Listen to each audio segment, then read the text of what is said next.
bem-vindos a mais um Giro Sindical. O Giro Sindical é uma parceria entre o DIEESE e o SINDICT. DIEESE é o Departamento Intersindical de Estatística e Estudos Socioeconômicos e SINDICT é o Sindicato Nacional dos Servidores Públicos Federais na área de Ciência e Tecnologia no setor aeroespacial. Este sindicato representa os trabalhadores das instituições INPE, CEMADEM e DCTA. E agora, o seu giro está na TVT.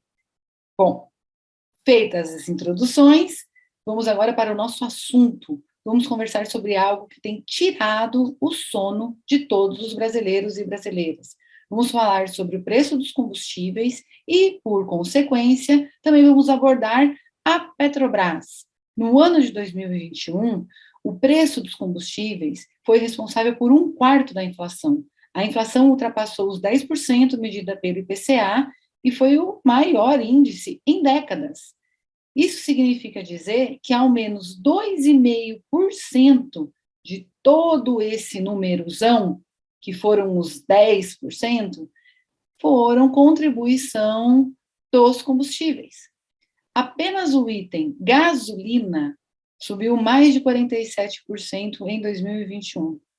Itens essenciais como gás de cozinha tiram o sono, sobretudo, das mulheres, que são as principais responsáveis por colocar e levar a comida à mesa de suas famílias.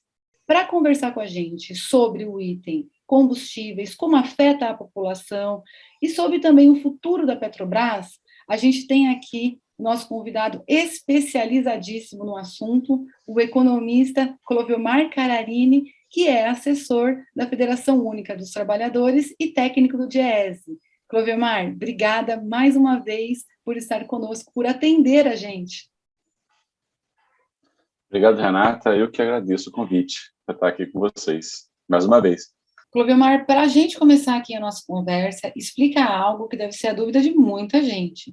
Sendo o Brasil um dos países que mais produzem petróleo no mundo, recém descobriu o pré-sal, como a gente paga tão caro pelos combustíveis, não? Então, explica para a gente duas coisas. Primeiro, quais são os itens que mais têm pesado, que mais têm contribuído para essa elevação de preços? E também explica para a gente quais são todos os itens que formam esses preços. Para formar os preços dos combustíveis, a matéria-prima fundamental é o petróleo. Então, o principal fator que acompanha, que influencia nos preços desses produtos é a sua matéria-prima, que é o petróleo em si. Então, o comportamento do preço do barril de petróleo influencia no preço final. Ou seja, se o barril do petróleo está subindo, os preços dos produtos gerados a partir do petróleo sobe também, né, naturalmente.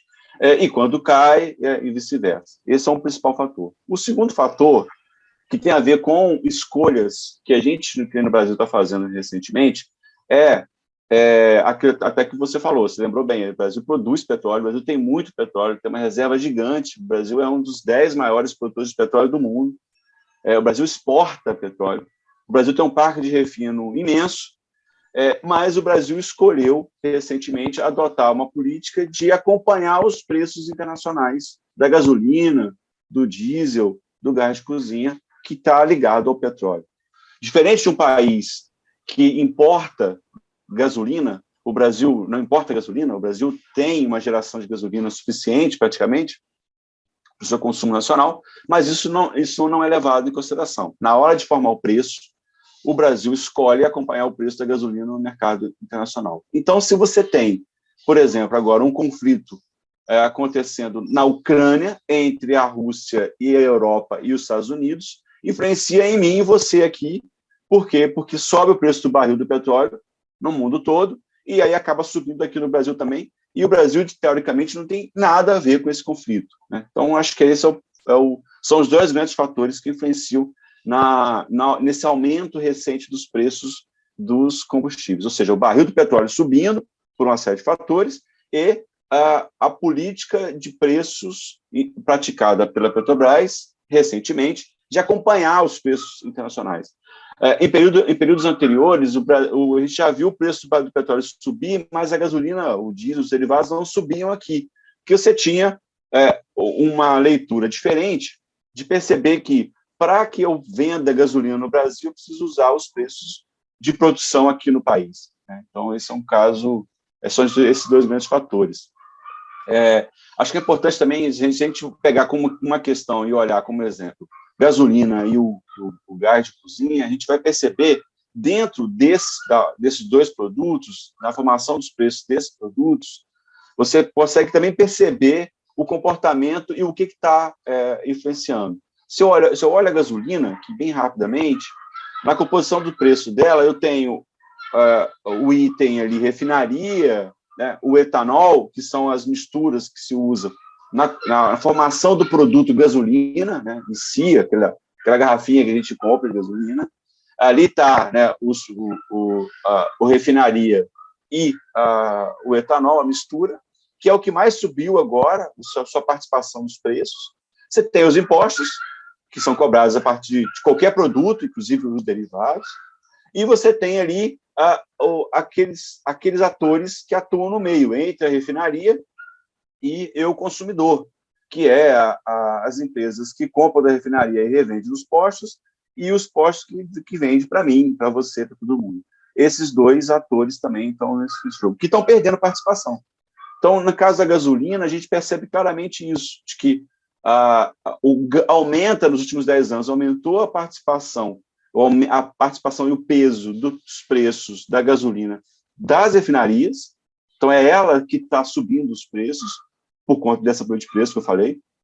E o gás de cozinha, a mesma coisa. Então, hoje, por exemplo, 50% do botijão de gás é o preço da refinaria, né, para formar aquele botijão de gás. Em 2011, era 30%.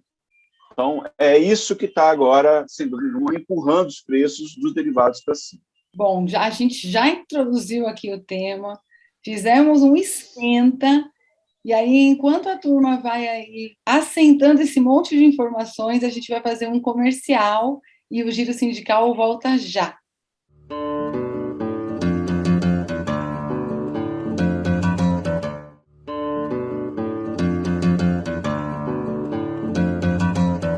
Voltamos para continuar a entender o que acontece com o preço dos combustíveis, o que acontece com a Petrobras também.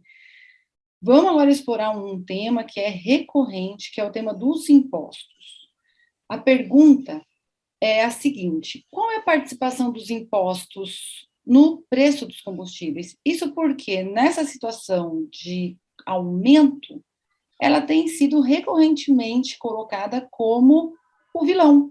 Esse item impostos é o vilão desse aumento recente dos preços? Então, primeiro dizer que os impostos são cobrados a partir de qualquer produto, né? E o imposto tem que ter muito claro isso, para a gente entender melhor. Os impostos têm muito a ver com a política que o país quer adotar em relação àquele produto. Se eu quero incentivar o consumo de feijão, eu posso reduzir os impostos, né, no preço do feijão. Se eu quero restringir o consumo de cigarros, eu aumento os impostos sobre o cigarro para que eu possa, né, até para poder, de certa maneira também, ajudar a custear saúde pública, porque as pessoas vão adoecer fumando. No caso dos derivados, é a mesma coisa. Você tem a escolha de aumentar os impostos, no caso, por exemplo, da gasolina, para que você reduza o consumo de gasolina, para incentivar as pessoas a andarem a pé, de bicicleta, usar transporte público. Você pode reduzir ou retirar os impostos do gás de cozinha, porque você vai estimular as pessoas a usarem, né, e poderem comprar o gás de cozinha. Então, a primeira questão é essa: escolha política e escolha estratégica de que política pública você quer fazer com os impostos. No caso dos derivados, tem uma variação. Então, por exemplo, você tem os impostos federais e os impostos estaduais, que são cobrados em todos os produtos. Pegando aqui talvez os mais importantes, que é a gasolina, diesel e o gás de cozinha. O que chama atenção, Renata, é que se você olha no tempo, né, tá? Então agora, por exemplo, nesse momento, na gasolina, se a gente olhar aqui o preço formado agora, a gente está aqui, se somar os dois impostos federais seja, a carga de imposto sobre a gasolina, chega ali aos 30% do preço da gasolina, somando os dois impostos. Não, desculpa, chega a 40%, que é 27%, né, o ICMS e mais ali uns 12, 13% dos impostos federais. Ou seja, 40% do preço da gasolina é imposto. Se você olha no tempo, se você volta em 2011, era também 40%, ou seja, não mudou. Então, isso já responde a sua pergunta, que é o aumento dos preços dos derivados não tem a ver com os impostos, porque eles são cobrados a partir do preço de formação daquele produto. Então, se o preço principal sobe, ele sobe também. Ele é uma porcentagem do preço, né?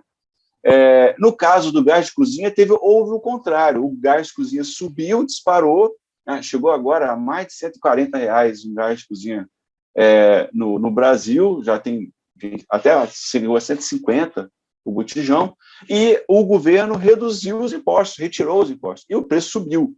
Então, o imposto eu diria, não é, sem dúvida nenhuma, o vilão dessa história, né? Já falei, o vilão dessa história tem a ver, se você abre os preços e olha, se você olha no tempo os preços, você vai perceber que o vilão tem a ver com a política de preços adotada pela Petrobras para poder acompanhar os preços internacionais. Bom, dando seguimento a essa sua resposta, a gente tem algumas propostas de emendas constitucionais sendo enviadas ao Congresso Nacional com uma série de ideias que reformulam os impostos cobrados com a finalidade de diminuir o preço. Diante disso, você considera efetiva essas propostas? Primeiro que eu tenho discutido muito isso, e uma das coisas que eu falo é que é um remendo que não está tapando completamente a ferida. Então, o primeiro ponto é isso. Então, é verdade que pode reduzir o início? Pode reduzir. Claro, a depender de alguns movimentos. Como eu falei, se você tira todos os impostos, mas o preço do barril chega a $200, por exemplo, ou chega a mais de 100, como vai chegar, e talvez esse ano ainda, aquela margem que você retirou dos impostos aumenta porque a Petrobras não mudou a sua política de preço. Segundo risco, você reduz os impostos, já aconteceu no Brasil várias vezes. Você retira o imposto e tanto a distribuidora quanto o posto de gasolina absorvem esse valor. Então, ou o etanol, que é a mistura, absorve o valor. Ou seja, retirar o imposto e não tiver nenhuma regra para você acompanhar, pode ser que outros atores peguem o valor do imposto. E o terceiro fator, que eu acho que explica também, ajuda também nesse debate, é o seguinte: se você reduz, tanto o petróleo subindo, como o câmbio subindo, se a Petrobras mantém a política de preço, você acaba subindo o preço do derivado, não importa o imposto. Como eu falei. Segundo, a questão é essa: alguém pode pegar os impostos. E o terceiro é que você tem, que está nas fases, que é uma das questões mais cruéis disso. Você retira o imposto da população, que poderia ser usado para uma outra coisa, saúde, educação, por aí vai, e você mantém os dividendos pagos aos acionistas da Petrobras, aos setores que estão ganhando muito dinheiro agora com os derivados. Então, você penaliza ainda mais a população de forma indireta. Então, eu diria que os impostos não é o vilão, e eu acho que é uma medida que ela é muito paliativa e pode surtir um efeito contrário. Bem interessante isso, Clovemar. Vocês aprenderam tanto quanto eu agora sobre o preço dos impostos nos combustíveis? Então, enquanto a gente digere mais essa etapa da nossa conversa, a gente faz um comercial e o Giro Sindical volta já.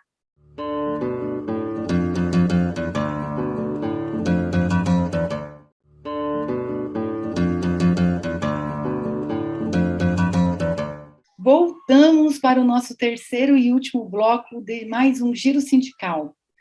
Bom, a gente tem aí nessa problemática do preço dos combustíveis algo que não é secundário, que é a própria situação da Petrobras, que ela é muito específica, que ela passa por muitos debates hoje no nosso país. Ela vem sendo um alvo, e ela vem sendo um alvo muito utilizado, ao menos desde 2015, 2016, para vários interesses. Recentemente, ela tem desinvestido, que é o nome que se dá à privatização. Refinarias foram vendidas, operações estratégicas como a Petrobras Biocombustíveis também foi vendida, A pergunta é, Clodomar, esse desinvestimento, essa privatização, ela vai contribuir, ela tem o objetivo de contribuir para reduzir os preços? Não. Eu acho que esse é um outro elemento muito bem lembrado assim, para pensar esse debate. E acho que assim a gente envolve, né, volta a discutir a questão do preço para um outro prisma que eu acho que é importante, que é a privatização, a venda dos ativos. Em princípio, eu vou também partir dessa ideia mais didática. Em princípio, como eu estava falando, a formação do preço de qualquer derivado é o petróleo. E o Brasil tem campos de petróleo e produz muito petróleo. Quando uma mesma empresa produz petróleo, retira o petróleo, transporta até a refinaria e faz a gasolina, transforma aquele petróleo em gasolina, tudo isso é uma empresa só, ela pode praticar preço entre ela mesma, de custos, né, para que no preço final seja um preço controlável. Agora, quando você tem empresas diferentes atuando nesses espaços, na produção, no transporte e na refinaria, e são empresas diferentes, elas vão praticar preços internacionais, sem dúvida nenhuma. Então, já está acontecendo na Bahia isso. A Petrobras vendeu os campos de petróleo da Bahia, os campos terrestres, que levava esse petróleo e fornecia o petróleo para a sua refinaria, a Erlan, a refinaria da Bahia, que também foi vendida. E hoje antes você tinha, há 4, 5 anos, você tinha o campo de petróleo e a refinaria pertencendo a uma empresa só, a Petrobras.